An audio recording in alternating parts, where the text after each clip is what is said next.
Hi kids, nice to see you again this week. I'm going to introduce you to one of our mystery readers. She's very exciting and I hope you guys are ready for her to read. I just want to let you know that she lives on a farm and she has two sons. She also loves to read, for she is also our Filger Library Director.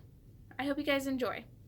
Hi, boys and girls. I hope that you were good guessers. This is Susan, the library director at Filger Library, and I'm here today to read a couple books to you. The first one is Pete the Cat and the Cool Cat Boogie. It's written by Kimberly and James Dean, and it's from Harper Publishers. This book happens to be signed by James Dean, the man who wrote that with his wife, Kimberly. So there's his signature with a little Pete the Cat.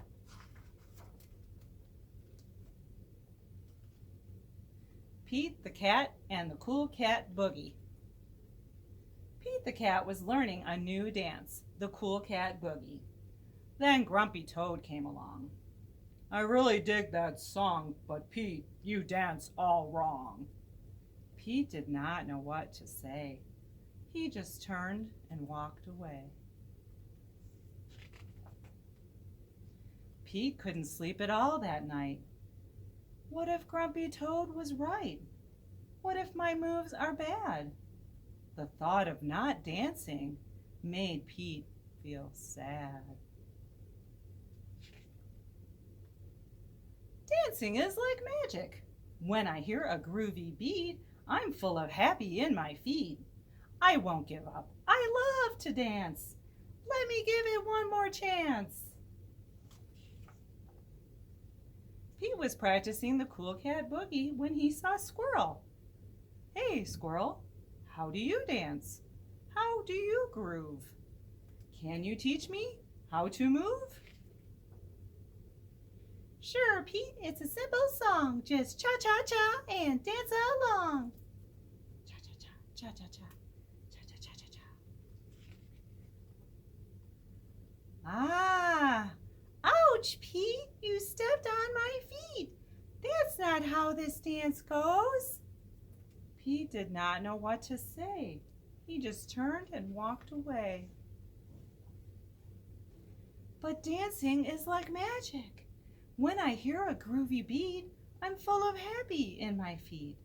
I won't give up. I love to dance. Let me give it one more chance. There goes the cool cat. Pete was still practicing the Cool Cat Boogie when Gus came along. Hey Gus, how do you dance? How do you groove? Can you teach me how to move? Sure, Pete, it's a simple song. Just do the robot and dance along. Robot, robot, do-do-do-do-do. Ouch, Pete, you bopped me on the nose. This is not how this dance goes. Pete did not know what to say. He just turned and walked away. But dancing is like magic. When I hear a groovy beat, I'm full of happy in my feet. I won't give up. I love to dance. Just give me one more chance. Pete was still trying to do the Cool Cat Boogie when Turtle came along. Hey Turtle, how do you dance? How do you groove? Can you teach me how to move? Sure, Pete. It's a simple song. Just shake your tail and dance along. You're probably shaking a little slow here. Turtles kind of move slow. Oh no, Pete. Pete, you fell. You tripped over my shell. Everybody knows that's not how this dance goes. Crash! Pete felt like giving up. Wise Old Owl had been watching from his tree. Pete, it doesn't matter how you move, as long as you are being you.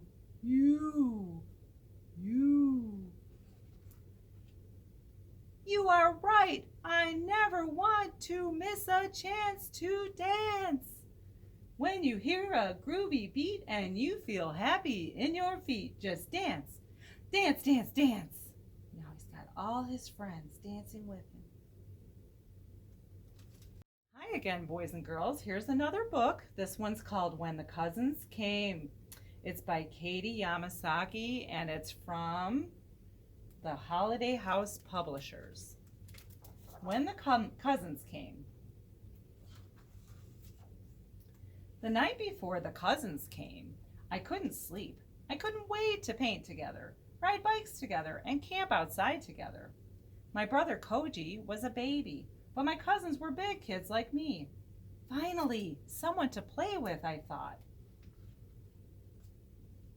When the cousins came, Rosie had her hair in 2 puffy balls on top of her head. My hair was in 2 flat braids that pointed straight down. Takeo's hair was like a little shark fin. 4 boys in my class have mohawks, said Takeo. Oh, I said, nobody in my class had a mohawk. Rosie and Takeo helped me to make my hair look like a little shark fin too. That looks like fun. When the cousins came, I invited them to ride bikes. We brought our own wheels, said Rosie. So they had some skateboards. Takeo and Rosie sped off on their skateboards, and I chased after them on my bike.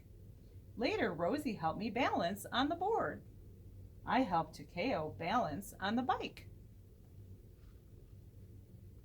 When it was dinner time, we had noodles. Rosie asked for chopsticks. Here you go, said Mom. We have chopsticks? I asked. Hold them like this, said Takeo. So there she is with her bowl. I tried, and I tried. After dinner, I asked the cousins if they wanted to go for a night walk.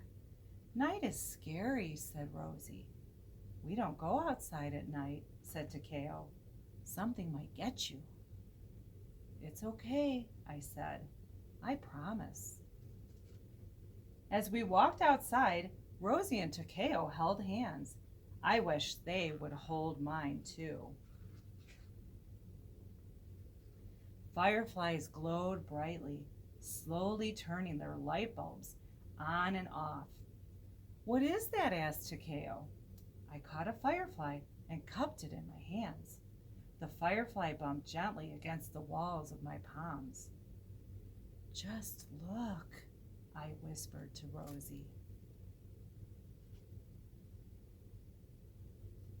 The next morning, I took out my paints and paper. Rosie and Takeo watched me paint. We paint too, said Rosie. Everything the cousins did was a little bit extra special. They're using chalks to make a mural on the fence. And maybe you have some chalks in your kits, your take-home kits from the library. For the last night of the cousins' visit, I wanted to do something extra special too. Tonight we are going to camp outside, I told them. No way, said Takeo. Too scary, said Rosie. It will be so fun, I promised.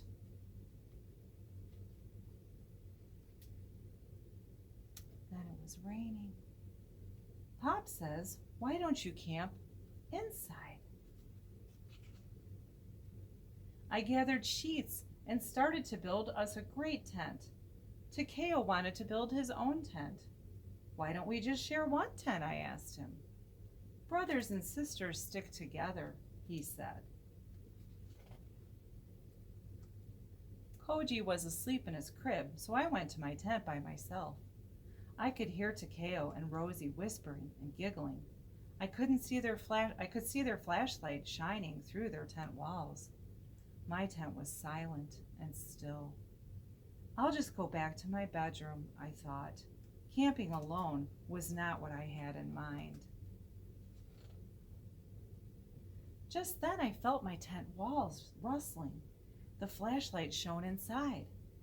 Come on, Rosie whispered. Rosie had made a tunnel to connect our tents. I crawled like a silent lion on the prowl, following Rosie's flashlight through the dark tunnel. The cousins had made a sign for me. It said, Firefly Tent, home of the best cousin, Lila. When the cousins left, we all hugged. Once they were gone, I snuck into our tent. There was a note for me on the pillow. Dear Lila, please come visit our apartment. Please bring these things. Your bike, fireflies, sheets for the world's biggest tent that we're going to make. Love, your favorite cousins, Rosie and Takeo. So that was very special. The end. Thank you everyone for joining us for all the virtual summer reading videos, and thank you for posting your videos, and please continue to do so. We appreciate that you've been logging your minutes and continue to do that too. And we are very excited that you've joined us all out throughout the month of July, and we hope that you've had a wonderful, wonderful time, and we look forward to hearing from you for the rest of the summer as well. Thank you. Bye-bye.